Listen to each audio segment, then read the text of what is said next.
When I got to the family house on Thanksgiving, the first thing I noticed was the smell. Not the usual warmth of roasted turkey or cinnamon pie, but a burnt edge of something left too long in the oven. The second thing was the silence.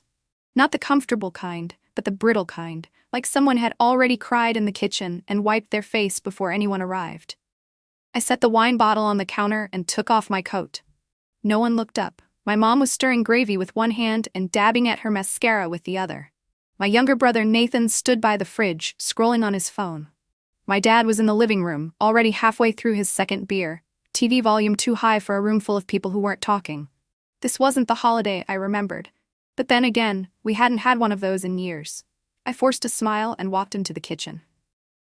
"Need help?" I asked. Mom flinched slightly. "I've got it." She didn't. The mashed potatoes were cold, the cranberry sauce was still in the can. The turkey had clearly been reheated, twice judging by the dry edges. It didn't matter, everyone sat down anyway, like we were performing family. We bowed our heads while Dad muttered something that passed for grace. Then came the meal, forks scraping. Minimal conversation, someone complimented the rolls. Then it happened. Nathan asked Dad about his new truck, whether it was fully paid off or still under the dealership loan. I wasn't paying much attention, too focused on cutting a piece of turkey without looking too tense. But then Dad said it. Just loud enough to cut through the table. "Well, I'd have nicer things if I didn't have to carry other people's weight." Silence. I froze mid-bite. Nathan looked confused. "What?" Dad took a long sip of beer, eyes locked on me. "You know, some people contribute. Others just coast." The room didn't breathe. I put my fork down slowly. Mom reached for the salt. "That's not fair," she said, barely audible. "Isn't it?" he asked, raising an eyebrow. "It's not like Claire's been shouldering much since she moved back. Just living in that guest room for free, eating meals, not helping with." "I paid off your second mortgage," I said. His face went blank. "What?" I stood. My voice didn't shake. 10 years ago, when I was 23, you needed a co-signer because your credit was shot. You said it was just temporary, that you'd refinance in a year, but you never did." Nathan's mouth hung open. Mom dropped her napkin. "I've been making the monthly payments ever since. Quietly, because you said it was a family thing. Because you said you were trying to keep the house." Dad stood too. "You're misremembering." I pulled the folded paper from my pocket. I hadn't meant to bring it out that day. I really hadn't. But something made me tuck it into my purse before I left my apartment that morning. It was a copy of the bank statement. In my name. With the loan. With the payments. With his signature. I unfolded it and placed it next to the stuffing. "No, I'm not." He stared at it like it might change shape if he glared long enough. Nathan finally spoke. "You've been paying their mortgage?" I nodded. "For how long?" "Almost 9 years." Dad let out a half laugh, half growl. "Don't act like you're some kind of martyr. You didn't even finish college." I turned to him. "Because I used my savings to keep this house out of foreclosure." No one moved. I looked at my mom. "You knew. You knew, didn't you?" She opened her mouth, then closed it. Her face crumpled but no words came out. That was all the confirmation I needed. "I came here," I said, "thinking maybe we could have a normal meal, that maybe I wasn't just the family shame you tolerate once a year." I looked around. Turns out I was still hoping for too much. I picked up my coat. No one stopped me. Not Nathan. Not Mom. Not even the man who had just called me a burden over a plate of dried turkey. As I walked out, the statement still sat beside the stuffing. No one touched it. But now, they couldn't unsee it. "My name is Claire Elise Harlow. I'm 32 years old. I work as a freelance bookkeeper, and I live in a one-bedroom apartment above a laundromat with creaky floors and bad insulation. My life is made of spreadsheets, thrift store mugs, and the kind of solitude you don't really talk about when people ask if you're seeing anyone. I live alone, but I am not independent. Not in the way that word gets thrown around by people who've never had their credit used behind their back. The truth is, I was never supposed to come back home. When I left at 18, it was like breathing fresh air for the first time. College felt like a rescue raft, messy, unsteady, but mine. I was halfway through my junior year when Dad called. Calm voice. "Just a favor." He and Mom had fallen behind on the house. "Some job change, some unexpected bill," he said. "We just need your name to help with the refinancing," he explained. "You won't owe anything. Just sign. You'll be helping the family." Helping the family, that phrase. Heavy as concrete. At the time I was too young to ask for paperwork, too eager to be seen as useful, too desperate to be loved on adult terms. So I signed. It wasn't until I graduated and started my first job, entry-level assistant at a medical billing office, that the bank statements started coming, addressed to me. Monthly, $1,473.56, every single time. I called Dad, he brushed it off. I've got it covered. It's just a mix-up. Except it wasn't. My name was on the loan. His wasn't. He had used me as a shield. The house I wasn't even living in became the anchor tied to my ankle. I tried to keep up at first, sent in payments from my paycheck, skipped meals, stopped going out. Then the job cut hours, and I fell behind. They sent a default notice. When I told my parents, Mom cried. Dad said, well, if you hadn't gone to school out of state, that's when I moved back, ashamed, overworked, trying to get ahead of the damage. They offered me the guest room, just until you're stable again. I lived there for 2 years, 2 whole years, paid the mortgage, bought groceries. Picked up Nathan from school when he forgot the bus. I filed their taxes, I handled the utilities, and no one said thank you. It wasn't cruelty, it was worse, it was indifference. Nathan, meanwhile, was golden. Always had been. He was the youngest, the boy, the athlete. Dad bought him a car when he got his license, paid for his summer trip to Europe, covered his tuition. Once, Nathan and I were in the garage and he said, I don't get why you're always so tense. I stared at him. I'm holding up the walls. He blinked. I thought Mom and Dad were paying all that. I didn't answer. I didn't want to shatter whatever bubble he lived in. When I finally moved out at 28, it wasn't a dramatic break. It was quiet. I took my clothes and my laptop, left behind the mug I always used, left behind the 2 years I couldn't get back. Even then, I didn't cut them off. I still came to birthdays, still called on holidays, still sent money when Mom said something was broken and they couldn't afford a repair. Part of me hoped that by staying close, I might one day be seen differently. Not as the helper, not as the fixer, just as a daughter. But people rarely change the stories they've written about you. Dad always saw me as difficult. I asked questions, I read the fine print. I made people uncomfortable by remembering things they wanted to forget. He'd tell people I was good with numbers, but never asked how I was doing. He'd brag that Claire keeps us afloat, but only when he wanted to look generous for taking me in. I never corrected him, until Thanksgiving, until he looked at me over a half-carved turkey and called me a burden. And that word, after years of shouldering their debt, erasing my future to protect their present, rang louder than any insult I'd ever been called. That's when the shift happened. Not a big one, not dramatic, just a click. Like something settled into place behind my ribs. I didn't want revenge. I didn't even want respect. I just wanted truth. Real, printed, undeniable truth. The kind that didn't need yelling. So I went home and opened a new folder. I started gathering everything. Bank statements, tax filings, copies of utility bills in my name. I found the original loan paperwork. Scanned copies of Dad's forged signature from 10 years ago. And then, I found something else. An old email from Dad to a loan officer, dated 2 weeks before I signed anything. She's young, still in school, so this won't be an issue. Just send the paperwork to my office. I'll handle the signatures. He never sent it to me, but he saved it in a shared folder on our old family computer, one he assumed I never looked at. I forwarded it to myself, and then I sat there for a long time, hands folded, staring at a mug I hadn't used in years.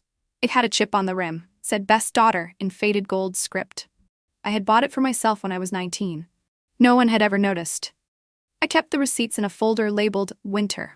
Not because it was clever, because that's what I named it the year I froze through another heating bill I couldn't afford, while Dad bought a leather recliner and Nathan posted from a ski lodge. I didn't even know I was building a case. Not until I saw that email. That email, saved under a folder titled Old Stuff on the family desktop, long forgotten and unsynced, made my stomach fold in on itself. It was short. Just 6 lines, and it told the story better than I ever could. Claire's in school, doesn't know the process. Just send the refi papers to my office. I'll make sure it's taken care of. Won't be a problem. Richard Harlow, October 8, 2013. There it was. Proof. I hadn't just signed something I didn't understand. He'd planned to keep me out of it entirely. I remembered the signature line, remembered how shaky the pen felt in my hand. But now I saw clearly. He had forged the first round, then called in the real one when the bank flagged an inconsistency. I printed it. Then I pulled the full loan history from the mortgage account. Not hard, since I'd been paying it for nearly a decade. I highlighted my name in the ownership line. Highlighted every automatic payment that came from my checking account. Circled the penalties he promised never happened. Next came the tax filings. I pulled 5 years' worth from my online IRS account. Found line items where he'd claimed the mortgage interest credit, something I wasn't even aware of at the time because I wasn't living there. He'd used my name, my payment history, and still took the deduction under his social security number. It was fraud. I wasn't a lawyer, but I didn't need to be. I just needed to show it to someone who couldn't pretend it wasn't real. I scanned everything into a single file, titled it plainly, Claire Harlow Liabilities.pdf. Then I saved a copy to 3 places: my laptop, a USB drive, and a password-protected cloud folder. I wasn't about to lose it now, but I didn't send it. Not yet. I needed the right moment. And that moment arrived 2 weeks later when Mom called. "Your father wants to have a Christmas lunch. Just the 4 of us," she said, voice low. "To talk." I almost laughed. Is he going to call me a burden again, or was that a seasonal special? She was quiet. Then, "He knows he went too far." I could have said a lot. I could have reminded her she didn't defend me, could have asked why she let me carry the debt and shame like a child dragging a suitcase no one offered to hold. But I didn't. Instead, I asked, "Nathan will be there?" "Yes." "Then I'll come." I hung up, opened the file one more time, skimmed every page like I was reviewing a biography written by a stranger about a life I'd barely survived. The mug sat beside me, chipped, gold script fading. I hadn't touched it since Thanksgiving. That night, I wrapped the USB drive in brown paper and tied it with twine, slipped it into my bag next to the folder and 2 copies of the email. Then I printed the first mortgage payment I made under my name, just that one sheet, and tucked it inside a Christmas card. The card had a fox on the front. Serene, watchful. Inside I wrote one sentence: "Since I'm such a burden, I thought I'd return the weight." On Christmas Day, I walked into the family house like I didn't still carry 10 years of resentment under my skin. The table was set. Ham, candied yams, wine I had bought and left in the basement last year. Mom hovered in the kitchen, fussing over side dishes. Nathan greeted me with a nod, sheepish. Dad was already sitting at the head of the table. He didn't say hello. We ate in near silence.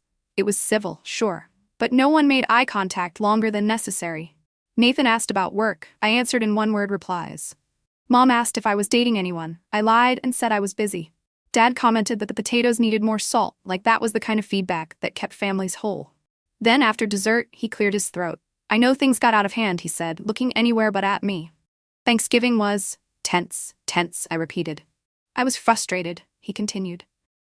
"It wasn't fair of me to say what I did." I stared at him. "Which part?" He shifted. "Calling you a burden. That's all?" His mouth flattened. "Let's not do this." "Oh, we're doing it." I reached into my bag and pulled out the card, set it in front of him. "What's this?" "Read it." He did. Went still. Then opened the card to find the first mortgage payment I ever made. My name in full. The date, the amount, the bank logo. "Keep going," I said. I slid the brown wrapped USB across the table. He didn't touch it. Nathan leaned forward. "What is that?" "A 10-year history of your father using my name, my credit, and my money to keep this house above water," I said, voice steady. "Fraudulently, without my knowledge, until it was too late." Silence. "I didn't." Dad started. "You did, and it's all in that file." He looked at Mom. She was already crying. "I couldn't stop him," she whispered. "I didn't know what else to do." I looked at her then, not with hatred but with exhaustion. "You could have told the truth." Nathan stood. "Wait, you mean you really paid all that? For years?" I didn't even look at him. I didn't want to meddle. I just wanted to stop being blamed for the mess I cleaned up. Dad pushed his chair back, hands shaking. "You could ruin us with that file." "I know," I said. He blinked. "That's why I haven't." He looked like he didn't know what scared him more, that I had it or that I was calm about it. "I want one thing," I said. "My name off the loan. Immediately. Refinance it under your name or sell the house. I don't care, but I'm not carrying this anymore." No one argued. "And after that," I said, standing, "I don't owe any of you anything." Nathan stepped forward. "Claire, wait," I turned. "You knew something wasn't right. You let me keep showing up with food, with help, with money, and you never asked why." His face crumpled. "I was scared," he said. "So was I replied. "But I did it anyway." I left them there, sitting in the wreckage of their own silence, and for the first time in a decade I felt light. Not vindicated, not triumphant, just free. It took less than a week for Dad to call. He didn't leave a message the first time, or the second, but by the third his voice cracked through my voicemail like gravel under tires. "I talked to the bank. We'll refinance. I'll figure it out. Just don't send anything to anyone, please." I didn't reply. I let the calls keep coming. Short, stiff voicemails full of unspoken panic, like he knew the real danger wasn't what I might do, but that I finally knew I could. For years, he'd counted on my silence, on my fear of conflict, on the hope that I'd choose peace over justice, even if that peace was poisonous. And he was right, I had. Until now. I wasn't bluffing, and he knew it. The refinance paperwork landed in my inbox 5 days later, bank confirmed, notarized, and with a formal apology note typed at the bottom in courier font. No signature, no warmth, just legal coldness. I printed the email and filed it under the folder marked Spring. The mortgage was no longer mine, but the weight of it, that took longer to shed. When Easter came, I debated staying home, but something in me, stubbornness maybe, or the need to stand up in the daylight, made me dress in slate blue and walk through the front door of the house I no longer owned. Mom answered. She looked tired. Smaller. She offered a hug I didn't return. "Glad you came," she said, stepping aside. The dining room was set with the same floral china I'd scrubbed as a teenager. The roast was resting under foil. There were deviled eggs, sweet potatoes, rolls, and there were people. More than I expected. A few cousins, Nathan and his girlfriend, even Uncle Greg, who hadn't spoken to Dad in 3 years. They must have been summoned in desperation or perhaps as protection. Dad stood at the end of the table, carving knife in hand. He looked up when I entered. His face said it all. He thought I might still burn the place down. I didn't. I just took my seat. The same one I'd always been given, closest to the kitchen door, easy to get up from, easy to leave. No one mentioned Christmas or Thanksgiving or the fact that I hadn't answered a single call since January. But after dinner, when plates were being cleared and conversation started softening into the hum of digestion, I stood. I reached into my purse and pulled out a sheet of paper. Folded once. "I brought something," I said. Dad stiffened. Mom went pale. But it wasn't what they expected. It wasn't the file or the transcript or any legal threat. It was a printout of an expense spreadsheet I had kept during my years living under their roof. Coded, color-blocked, totaled. Groceries, utilities, property taxes, loan payments, everything I had paid without being asked, without ever being acknowledged. "I wanted to show you something," I said. "This is what you all called me a burden for." The table froze. Nathan leaned forward to read. His eyes widened. "Claire," he started. I looked at him. "It's not about shame. It's about visibility." Then I turned to Dad. "You can spend the rest of your life trying to spin it. Say I was difficult. Say I was ungrateful. Say I didn't do enough." I laid the sheet in front of him. "But this is what I did. Every dollar. Every month. Every sacrifice you pretended was yours." He didn't say anything. His hand trembled slightly on the tablecloth. "I'm not asking for repayment," I added. "I'm asking for reality." Nathan's girlfriend spoke up then, quietly. "You did all that and never said anything?" I turned to her. "Because I was taught that being useful was the only way to be tolerated." Mom wiped her eyes with a napkin. "I knew some of it," she whispered. "Not all. I should have asked." "No," I said. "You should have noticed." She flinched like I'd slapped her, and for a second I regretted it, but only for a second, because it was true. "I'm not angry anymore," I continued. "I've done my grieving, not just of Grandma, not just of the years I lost, but of the family I kept hoping you'd be." I looked around the table. "I'm here because I'm not hiding. I'm not shrinking to make space for your comfort. I'm here to reclaim the version of me you buried under your own guilt." Nobody moved. Then Nathan reached across the table, picked up the spreadsheet, and stared at it for a long time. "She kept this?" he asked, more to himself than anyone. "Yes," I said, "because no one else would." He nodded. Quietly, slowly. Dad didn't look up, but he said, voice low, "I don't deserve forgiveness." "I didn't come to give it," I said, "but I'm not taking your shame either." Then I turned to Mom. She looked at me like she wanted to say something, apologize, cry, maybe all three. Instead, she just asked, "Can you come over next week? The porch light's broken." I almost laughed, not because it was funny, but because I realized in that moment that this family still didn't know how to ask for love. Only help. And maybe that was okay. "Text me," I said, and then I left. I didn't look back, not because I was done with them, but because I was finally finished needing them to see me a certain way. Now they could look or not, but I wasn't disappearing again. The porch light stayed broken for 2 weeks, then 3. Then Mom called again, just after 9 on a Sunday morning. "It's not just the porch now," she said, like she was reading from a list she didn't want to admit she wrote. "The water heater's acting up, and the freezer keeps leaking." I sat in bed, blanket pulled around me, the same chipped mug of coffee resting on my nightstand. My name was no longer on their mortgage. I had no legal reason, no financial obligation to lift a finger. But still, I said, "I'll come by Friday, after work." That's the thing no one tells you about reclaiming power. It doesn't always come with fireworks or slam doors. Sometimes it comes in the quiet, in the ability to choose, not to please, not to preserve peace, just to choose. I showed up that Friday with a wrench set, a new bulb, and an armful of quiet boundaries. The porch light took 10 minutes. The freezer leak was from a clogged drain, easily cleared. The water heater needed more help than I could give. I left Mom a note with the name of a reliable plumber I'd worked with once. She thanked me 3 times. The third time she added, "You didn't have to, but I'm glad you did." That was the first time her voice didn't sound like a transaction. Nathan called a week later. Not to talk about the past, not even to apologize. He called to ask if I could help him set up a budget. "I've never really done one before," he said, voice hesitant. "I figured, if you're still talking to me." I almost said no. I wanted to. But something in his voice, sure maybe ashamed, kept me from cutting it short. "I'll send you a template," I said. "But you'll fill it out. I'm not doing it for you." He laughed nervously. "There." We talked for 20 minutes. Not about Dad, not about the house, just about rent, groceries, credit cards. He sounded like someone starting over. Someone who realized the ground beneath his feet wasn't as solid as he thought. After we hung up, he texted me a photo of the best daughter mug sitting on the counter of his apartment.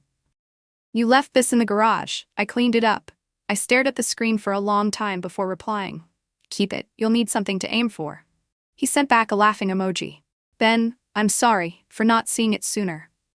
It wasn't enough, but it was something. Mom started texting once a week, sometimes recipes, sometimes short updates about her garden. Never long, never invasive. One day she sent a photo of her sewing box, the same one I used to organize for her as a kid, open on the table, with the caption, "Finally fixed the tear in Dad's coat." Felt like doing something that stayed fixed. I didn't know what to do with that, but I didn't delete it. Dad didn't call. I saw him once, mid-May, standing at the end of the driveway when I dropped off a package Mom asked me to help ship. He nodded, I nodded, that was it. But something about his stance had changed. Slumped, arms crossed, like a man learning how to stand without a script. I didn't need his apology anymore. I'd already reclaimed everything he thought he could write over. My name, my credit, my place at the table. I wasn't a ghost in their story anymore. I was the editor. And that changed everything. By summer, the house looked better. Not because of me, but because they had started taking care of it themselves. The siding was repainted. The porch rail had been replaced. Even the garden beds had been mulched. Badly, but intentionally. Mom invited me over for dinner one night. Just her and me. I brought dessert. Store-bought. I didn't want to pretend effort where I wasn't ready to give it. She made soup and salad, set the table for two. The silence was gentler this time. "Do you think we'll ever be close again?" she asked, halfway through dinner. I didn't answer immediately. "I think we're learning how to exist honestly," I said. "That's more important." She nodded. "That's fair." After dinner she handed me a small box. Wooden, with a brass clasp. No note. Inside was the deed. Not to the house, but to a 1-acre plot of land Grandma had bought years ago. Unbuilt, untouched, forgotten in a drawer until Mom found it while sorting through old files. "She left it in your name," Mom said. "Always meant to give it to you. I just never told you." I held the deed like it might vanish. It was real, legal, with my name. "She said you'd know what to do with it when the time came," Mom added. I didn't know yet, but I would. The mug lives in my cabinet now, not out of nostalgia but reclamation. The chip is still there. The gold lettering faded, but it holds heat. It does what it was meant to do. So do I. Not because they gave me space, but because I finally stopped asking for permission to take it. There's a kind of silence that used to scare me. The kind that lingers after a slammed door or sits heavy at a family table where no one knows where to look. I lived in that silence for years, waiting to be forgiven for things I never did, waiting to be noticed without having to bleed for it. Now, silence feels different. It feels like peace when I water the windowsill herbs in the morning. It feels like strength when I say no without apology. It feels like clarity when I hear my father's name and no longer flinch, no longer brace for the weight of being the disappointment. I kept the land, didn't sell it, didn't build anything. Not yet. Sometimes I drive out there, park at the edge, and just stand still. There's nothing but wind, dry grass, and sky. But that nothing feels earned, like a life finally unburdened by someone else's debts. I don't know if my family will ever be what I wanted them to be. But I've stopped shrinking myself to fit into their comfort zones. They can come to me now on level ground or not at all. The spreadsheet still lives on my desktop. I don't open it often, but I don't delete it either. It reminds me I wasn't imagining it. I carried more than they ever saw, and I survived. When people ask if I'm close with my family, I say, we're learning. And when I sip coffee from that chipped mug, alone in the quiet I chose for myself, I don't feel bitterness. I feel the warmth. I feel the strength of every receipt I didn't throw away. And I whisper, not to them, but to myself. I was never the burden. I was the backbone.